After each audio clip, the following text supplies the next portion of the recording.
English connections. Describing relationships in introductions.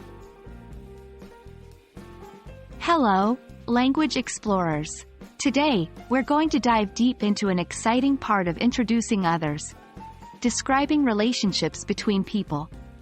We often introduce friends, family members, colleagues, and many others in our daily life, and understanding how to describe their relationships to each other can enrich your English vocabulary and communication skills.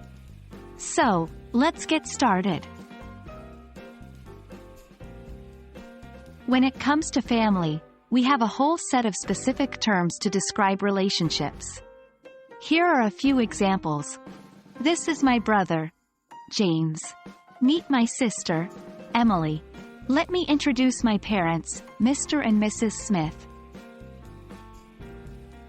Sometimes, the relationships can be more complex, like extended family.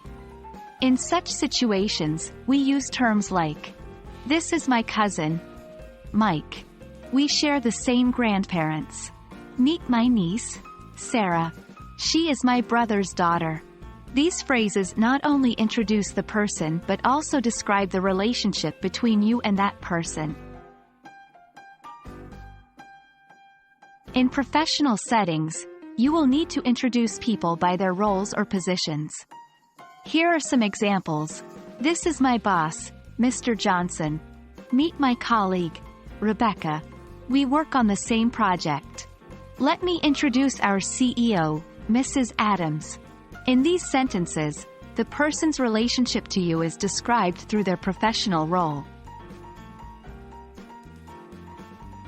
When it comes to friends, the relationship can be straightforward. This is my friend, Tom. But, sometimes you want to describe how you know someone. Meet Linda. We were classmates in college.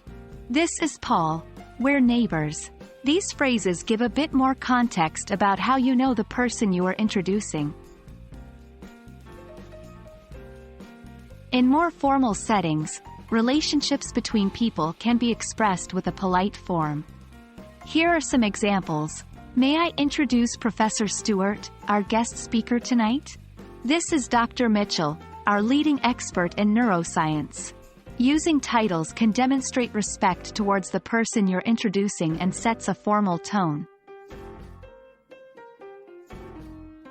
So, that's it for today, language explorers. You've learned various ways to introduce others while describing relationships in different contexts: family, professional life, friends, and formal settings. Remember, practice is the key to mastery. So, don't hesitate to use these phrases the next time you're making introductions in English. Thanks for joining, and see you in the next lesson.